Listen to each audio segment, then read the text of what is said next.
Hi friends, welcome back to my YouTube channel. ನಾನು ನಿಮ್ಮ ಪ್ರೀತಿಯ ಶ್ವೇತಾ ಮನೋಗೌಡ. ಇನ್ನು ಯಾರಾದರೂ ನನ್ನ ಚಾನಲ್ನ ಸಬ್ಸ್ಕ್ರೈಬ್ ಮಾಡಿಲ್ಲ ಅಂದರೆ ಪ್ಲೀಸ್ ಸಬ್ಸ್ಕ್ರೈಬ್ ಮಾಡಿ, ಹಾಗೆ ಲೈಕ್ ಮಾಡಿ, ಶೇರ್ ಮಾಡಿ, ಕಮೆಂಟ್ ಮಾಡಿ, ಪ್ಲೀಸ್ ಸಪೋರ್ಟ್ ಮಾಡಿ. ಇನ್ನು ಇವತ್ತಿನ ಬ್ಲಾಗ್ನ ಬೆಳಿಗ್ಗೆಯಿಂದನೇ ಸ್ಟಾರ್ಟ್ ಮಾಡ್ತಾ ಇದ್ದೀನಿ. ಇವತ್ತು ಎದ್ದೇಳೋದು ಸ್ವಲ್ಪ ಎಲ್ಲರೂ ಲೇಟ್ ಆಗೋಯಿತು, ಸೊ ಅದಕ್ಕೆ ಮನೇಲಿ ತಿಂಡಿ ಏನೂ ಮಾಡಲಿಲ್ಲ. ಇನ್ನು ಮನು ಹೋಟೆಲ್ ತಿನ್ಕೊಬರೋಣ ಅಂತ ಕರ್ಕೊಂಡು ಬಂದರು. ಇನ್ನು ಎಲ್ಲರೂ ಇಡ್ಲಿನ ತೊಗೊಂಡು ಮತ್ತು ಅದ್ರ ಜೊತೆಗೆ ಸ್ವಲ್ಪ ಬಿಸಿಬೇಳೆ ಬಾತು ಚೆನ್ನಾಗಿರುತ್ತೆ ಅಂದ್ಬಿಟ್ಟು ತೊಗೊಂಡು ಇನ್ನು ತಿಂಡಿ ಎಲ್ಲ ತಿಂದೇ ಇತ್ತು. ಇನ್ನು ಬಾದಾಮಿ ಹಾಲು ಕುಡಿಯೋಣ ಅಂತ ಕುಡಿತಾ ಇದ್ದೀವಿ. ಇನ್ನು ಇವತ್ತು ನಮ್ಮ ಚಿನ್ನಿ ಮಾಮನ ಬರ್ತಡೇ ಇತ್ತು, ಸೊ ಅದಕ್ಕೆ ಮನೆಯಲ್ಲೇ ಚಿಕನ್ ಮಾಡೋಣ ಅಂದ್ಬಿಟ್ಟು ಚಿಕನ್ ಎಲ್ಲ ತೊಗೊಂಡು ಹಾಗೆ ಮನೆಗೆ ಬಂದು ಇನ್ನು ನಾನು ಮತ್ತು ಅಖಿಲ ಸೇರ್ಕೊಂಡು ಚಿಕನ್ ಗ್ರೇವಿ ಮತ್ತು ಕಬಾಬ್ನ ಮಾಡೋಣ ಅಂತ ಮಾಡ್ತಾಯಿದ್ದೀವಿ. ಇನ್ನು 5 kg ಚಿಕನ್ನಲ್ಲಿ ಸ್ವಲ್ಪ ಗ್ರೇವಿ ಮತ್ತು ಕಬಾಬ್ ಮಾಡೋಣ ಅಂತ ಎತ್ತಿಕೊಂಡಿದ್ದೀನಿ. ಇನ್ನು ಒಗ್ಗರಣೆಗೆ ಎಣ್ಣೆ, ಈರುಳ್ಳಿ ಮತ್ತು ಕೊತ್ತಂಬರಿ ಸೊಪ್ಪನ್ನ ಹಾಕ್ಕೊಂಡು ಸ್ವಲ್ಪ ಕಲರ್ ಚೇಂಜ್ ಆಗೋವರೆಗೂ ಹುರ್ಕೋಬೇಕು ಅಷ್ಟೇ. ಇನ್ನು ಆ ನಂತರ ಸ್ವಲ್ಪ ಉಪ್ಪು ಮತ್ತು ಅರಿಶಿನ ಪುಡಿ ಹಾಕ್ಕೊಂಡು ಹುರ್ಕೊಂಡು ಇನ್ನು ತೊಳೆದಿರೋ ಚಿಕನ್ ಹಾಕ್ಕೊಂಡು 10 ನಿಮಿಷ ಬೇಯಿಸ್ಕೊಳ್ಬೇಕು.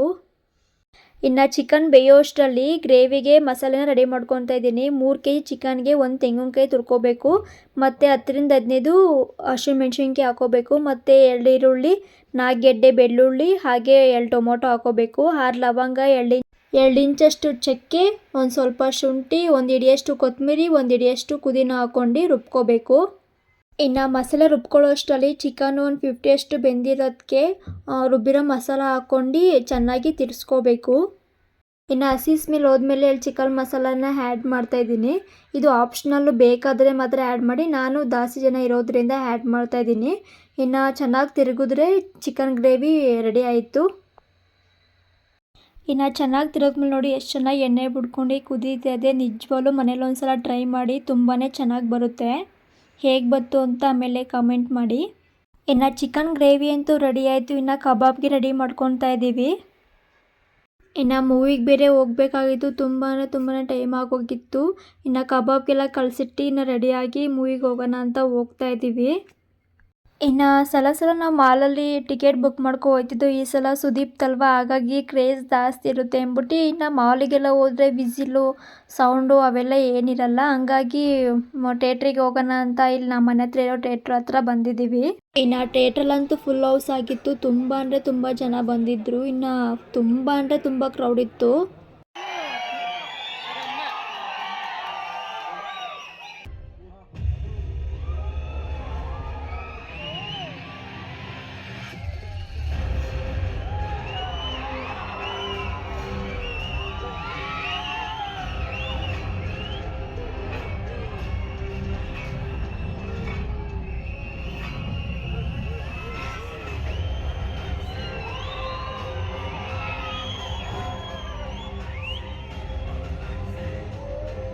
ಇನ್ನು ಮಾಲಿಗೆಲ್ಲ ಹೋದರೆ ಈ ಥರ ಫೀಲ್ ಬರೋದಲ್ಲ. ನಿಜವಾಗ್ಲೂ ಇಷ್ಟೊಂದು ಕ್ರೇಜು ಮಾಲಲ್ಲಿ ನಿಜವಾಗ್ಲೂ ಇರಲ್ಲ, ಅಷ್ಟು ಚೆನ್ನಾಗಿ ಥಿಯೇಟ್ರಲ್ಲಿರುತ್ತೆ. ಇನ್ನು ಇಂಟರ್ವಲ್ ಬಂತಲ್ಲ, ಇನ್ನು ಮಕ್ಳಿಗೆ ಸ್ನ್ಯಾಕ್ಸ್ ಅಂತ ಏನಾರ ಇರಲೇಬೇಕು ಆ ಟೈಮಲ್ಲಿ. ಇಲ್ಲಾಂದರೆ ನಮ್ಮ ಚಿಂಟು ಮೂವಿ ನೋಡೋಕ್ಕೆ ಬಿಡಲ್ಲ.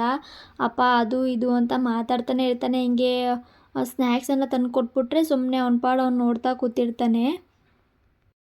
ಇನ್ನು ವೀಲ್ ಚಿಪ್ಸು ಮತ್ತು ಪಾಪ್ಕಾರ್ನ್ ತೊಗೊಬಂದಿದ್ದು, ಹಾಗೆ ಜ್ಯೂಸು. ಇನ್ನು ಮೂವಿ ಅಂತೂ ಸೂಪರಾಗಿತ್ತು. ಇನ್ನು ನೈಟಲ್ಲಿ ಸ್ಟಾರ್ಟ್ ಆಗಿ ಇನ್ನು ಬೆಳಗಾಗೋಷ್ಟರಲ್ಲಿ ಮೂವಿನೇ ಎಂಡಾಗೋಗುತ್ತೆ. ಒಂಥರ ಚೆನ್ನಾಗಿತ್ತು ಮೂವಿ.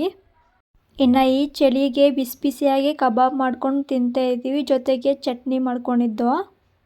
ಇನ್ನು ಚಿಕನ್ ಕಬಾಬ್ ಎಲ್ಲ ಮಾಡೇ ಇತ್ತು. ನಾನು ಏನು ಮಾಡಿದ್ದೀನಿ ಅಂದರೆ, ಚಿಕನ್ ಎಲ್ಲ ಮಾಡಿರ್ತೀನಿ, ಊಟ ಮಾಡೋ ಟೈಮಲ್ಲಿ ವೀಡಿಯೋ ಮಾಡ್ಕೊಳ್ಳೋಣ ಅಂದ್ಕೊಂಡಿರ್ತೀನಿ. ವೀಡಿಯೋನೇ ಆಗಿರಲ್ಲ. ಎಡಿಟ್ ಮಾಡ್ಬೇಕಾದ್ರೆ ಗೊತ್ತಾಗುತ್ತೆ, ಓ ಈ ಸಲ ವೀಡಿಯೋನೇ ಮಾಡಿಲ್ಲ ಅಂತ. ಇನ್ನು ನಮ್ಮ ಚಿನ್ನಿ ಮಾಮನ ಬರ್ತಡೇ ಅಂತ ಹೇಳಿದ್ನಲ್ಲ, ಇವತ್ತು ನೈಟ್ 12 ಗಂಟೆಗೆ ಕೇಕ್ ಕಟ್ ಮಾಡಿಸ್ತಾ ಇದ್ದೀವಿ. ಇನ್ನು ಬೆಳಗ್ಗೆ ಎದ್ದು ಕಾಫಿ ಎಲ್ಲ ಮಾಡ್ಕೊಂಡು ಕುಡ್ದು ಇನ್ನು ಜೊತೆಗೆ ತಿಂಡಿಗೆ ರೊಟ್ಟಿ ಹಾಕಿದ್ದೆ. ಇನ್ನು ಗ್ರೇವಿ ಇತ್ತಲ್ಲ, ಗ್ರೇವಿಗೆ ರೊಟ್ಟಿ ಹಾಕಿದ್ರೆ ಚೆನ್ನಾಗಿರುತ್ತೆ ಅಂದ್ಬಿಟ್ಟು ರೊಟ್ಟಿ ಹಾಕಿದ್ದೆ. ಇನ್ನು ಎಲ್ಲರೂ ತಿಂಡಿ ತಿಂದು ಗುರುವಾರ ಆಗಿರೋದ್ರಿಂದ ಮನೇಲಿ ಪೂಜೆ ಮಾಡಬೇಕಾಗಿತ್ತು. ಸೊ ಅದಕ್ಕೆ ಪಾತ್ರೆ ಎಲ್ಲ ತೊಳೆದು ಕಸ ಗುಡಿಸಿ ನೆಲ ಒರೆಸಿ ಸ್ನಾನ ಮಾಡ್ಕೊಂಡು ಪೂಜೆ ಎಲ್ಲ ಮಾಡಿದೆ. ಶಾಪಿಂಗ್ಗೆ ಅಂತ ಜಯನಗರಕ್ಕೆ ಹೋಗಿದ್ದೋ. ನಾನು, ನಮ್ಮ ಚಿಂಟು ಮತ್ತು ಅಖಿಲ, ಅಭಿಯಣ್ಣ ಮತ್ತು ಮಕ್ಕಳೆಲ್ಲ ಹೋಗಿದ್ದೋ. ಇನ್ನು ಬೆಳಗ್ಗೆಯಿಂದ ಸ್ವಲ್ಪ ಮೋಡದ ಥರ ಆಗಿತ್ತು. ಇನ್ನು ನಮ್ಮ ಏರಿಯಾದಲ್ಲಿ ಯಾವ ಥರ ಮಳೆನೂ ಇರಲಿಲ್ಲ. ಸೊ ಅದಕ್ಕೆ ಶಾಪಿಂಗ್ ಅಂತ ಬಂದು ಇಲ್ಲಿ ಬಂದು ನೋಡ್ತೀವಿ, ಆಗಲೇ ಜಿಡಿ ಹನಿತಾ ಇತ್ತು. ಇನ್ನು ಸ್ವಲ್ಪನೇ ಜಡಿ ಥರ ಬೀಳ್ತಾ ಇತ್ತು ನಮ್ಮ ಚಿಂಟು. ಅದಕ್ಕೆ ಬಾರಪ್ಪ ನೆಂದೋಯ್ತೀವಿ ಅಲ್ಲಿ ನಿಂತ್ಕೊಳ್ಳೋಣ ಅಂತ ನಿಂತ್ಕೊಂಡಿದ್ದಾರೆ ಚಿಂಟು ಮತ್ತು ಮನು. ಇನ್ನು ಮಕ್ಳಿಗೆ ಈ ಥರ ಗೊಂಬೆಗಳು ನೋಡಿದ ಕಡೆ ಎಲ್ಲ ತೊಗೋಬೇಕಲ್ಲ, ಹಾಗಾಗಿ ನಮ್ಮ ಚಿಂಟು ಒಂದು ಕೊಡಿಸ್ತು. ಇನ್ನು ಕನ್ನಡಕ ಎಲ್ಲೂ ಈ ಥರ ಕಾಣಂಗೆ ಇಲ್ಲ, ಇಬ್ಬರು ಆಟ ಮಾಡ್ಕೊಂಡು ನಿಂತ್ಕೊತಾರೆ ನನಗೆ ಬೇಕೇ ಬೇಕು ಅಂತ. ಇನ್ನು ಇಬ್ಬರು ಒಂದೇ ಥರ ತೊಗೊಂಡು ಕನ್ನಡಕನ. ಇನ್ನು ಇಬ್ಬರು ಹೇಳ್ತಿದ್ದಾರೆ ನಂದು ಮತ್ತು ನಾವು ಫ್ರೆಂಡ್ದು ಫೋಟೋ ತೆಗೀರಿ ಅಂತ. ಇನ್ನು ನಾವಿಬ್ಬರು ಕನ್ನಡಕ ತೊಗೊಳ್ಳೋಣ ಅಂತ ನೋಡ್ದೋ, ಚೆನ್ನಾಗಿ ಕಂಡ್ರೆ ತಗೊಳ್ಳೋಣ, ಇಲ್ಲಾಂದರೆ ಬೇಡ ಅಂತ. ನೋಡಿ ಯಾವ ಥರ ಕಾಣ್ತಾ ಇದೆ ಅಂತ. ಇನ್ನು ಈ ಮಳೆ ಯಾವ ಥರ ಅಂದರೆ ಈ ಕಡೆ ಜೋರಾಗಿ ಹುಯ್ತಾನೂ ಇಲ್ಲ, ಈ ಕಡೆ ಹುಯ್ದು ನಿಲ್ಲಿಸ್ತಾನೂ ಇಲ್ಲ, ಸಣ್ಣ ಸಣ್ಣ ಕೊನಿತಾ ಇತ್ತು. ಸೊ ಇನ್ನೇನು ಮಾಡೋಕ್ಕಾಗಲ್ಲ, ಮಳೆ ಅದೇ ನಾವು ಹೇಳಿದ ತಕ್ಷಣ ನಿಂತೋಗುತ್ತಾ ಅಂದ್ಬಿಟ್ಟು ಮುಂದೆ ಹೋಗ್ತಾ ಇದ್ದೋ. ಇನ್ನು ನಮ್ಮ ಪಾಪುಂಗೆ ಮತ್ತು ನನಗೆ ಸ್ಲಿಪ್ಪರ್ ತೊಗೋಬೇಕಾಗಿತ್ತು. ಇನ್ನು ಸ್ಲಿಪ್ಪರ್ ಎಲ್ಲ ತೊಗೊಂಡು ಬಂದು ಇನ್ನು ಎಲ್ಲರೂ ಐಸ್ ಕ್ರೀಮ್ ತಿನ್ನೋಣ ಅಂದ್ಬಿಟ್ಟು ಐಸ್ ಕ್ರೀಮ್ ಅಂಗಡಿ ಹತ್ರ ಬಂದು ಇನ್ನು ಎಲ್ಲರೂ ಐಸ್ ಕ್ರೀಮ್ ತಿಂತಾ ನಿಂತಿದ್ದೀವಿ. ಇನ್ನು ಈ ಮಕ್ಕಳು ಚಳಿ ಅಷ್ಟು ಮಳೆ ಬರ್ತಿದ್ರು ಐಸ್ ಕ್ರೀಮ್ ತಿನ್ನಬೇಕು, ಅವ್ರ ಜೊತೆಗೆ ನಾವು ತಿಂತಾಯಿದ್ದೋ. ಇನ್ನು ಐಸ್ ಕ್ರೀಮ್ ಎಲ್ಲ ತಿನ್ಕೊಂಡು ಮೊಬೈಲ್ಗೆ ಪೌಚ್ ಹಾಕ್ಸ್ಕೊಳ್ಳೋಣ ಅಂತ ನಾನು ಹಾಕಿಲ್ಲ, ಇಬ್ಬರು ಪೌಚ್ ಹಾಕ್ಸ್ಕೋಬೇಕಾಯಿತು. ಸೊ ಅದಕ್ಕೆ ಪೌಚ್ ಅಂಗಡಿಗೆ ಬಂದಿದ್ದು. ನಾವು ಅಂದ್ಕೊಂಡಿದ್ದು ಇಬ್ಬರು ಒಂದೇ ಥರ ತೊಗೊಳ್ಳೋಣ ಅಂತ. ಬಟ್ ಅವಳ ಫೋನ್ ಬೇರೆ ನನ್ನ ಫೋನ್ ಬೇರೆ ಅಲ್ವಾ, ಸದ್ಯ ಇಬ್ರಿಗೂ ಅಂದರೆ ಪೌಚ್ ಒಂದೇ ಬಟ್ ಕಲರ್ ಬೇರೆ ಬೇರೆ ಸಿಕ್ತು. ಇನ್ನು ಬೇಣ ಹೇಳ್ತಾಯಿದ್ರು ಏನಿಬ್ಬರು ಮ್ಯಾಚಿಂಗ್ ಡ್ರೆಸ್ ಹಾಕ್ಕೊಂಡಿದ್ರು, ಅಂದರೆ ಕಲರ್ ಚೇಂಜ್ ಅಷ್ಟೇ, ಇಬ್ಬರು ಒಂದೇ ಥರ ಹಾಕ್ಕೊಂಡಿದ್ದು. ಪೌಚಲ್ಲೂ ಸೇಮ್ ತೊಗೊಂಡು ಡ್ರೆಸ್ಸಲ್ಲೂ ಸೇಮ್ ಹಾಕ್ಕೊಂಡಿದ್ದೀರಾ ಅಂತ ಹೇಳ್ತಿದ್ರು. ನೋಡಿ ಈ ಥರ ಪೌಚ್ ತೊಗೊಂಡಿದ್ದೆ.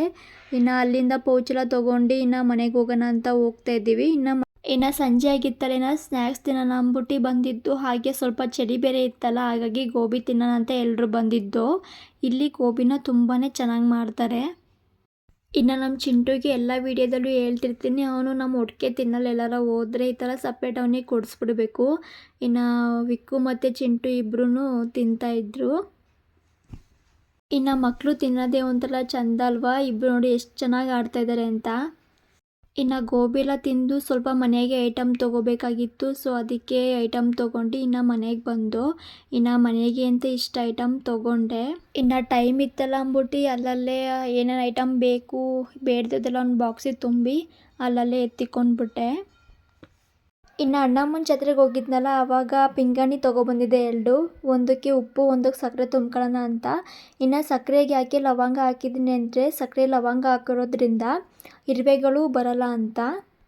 ಇನ್ನು ತಂದಿರೋ ಸಾಮಾನೆಲ್ಲ ಜೋಡಿಸ್ಬಿಟ್ಟು ಹಾಗೆ ಕಾಫಿ ಎಲ್ಲ ಮಾಡ್ಕೊಂಡು ಕುಡಿದು ಇನ್ನು ನೈಟ್ ಊಟಕ್ಕೆ ಎಗ್ ರೈಸ್ ಮಾಡಿದ್ದೆ. ತುಂಬ ಅಂದರೆ ತುಂಬಾ ಚೆನ್ನಾಗಿ ಬಂದಿತ್ತು ಎಗ್ ರೈಸು. ಇನ್ನು ಇದಾಗಿತ್ತು ಇವತ್ತಿನ ಯೂಟ್ಯೂಬ್ ವಿಡಿಯೋ. ಇನ್ನೂ ಯಾರಾದರೂ ನನ್ನ ಚಾನಲ್ನ ಸಬ್ಸ್ಕ್ರೈಬ್ ಮಾಡಿಲ್ಲ ಅಂದರೆ ಪ್ಲೀಸ್ ಸಬ್ಸ್ಕ್ರೈಬ್ ಮಾಡಿ, ಹಾಗೆ ನಿಮ್ಮ ಫ್ರೆಂಡು ಮತ್ತು ಫ್ಯಾಮಿಲಿ ಮೆಂಬರ್ಸ್ಗೆ ಶೇರ್ ಮಾಡಿ.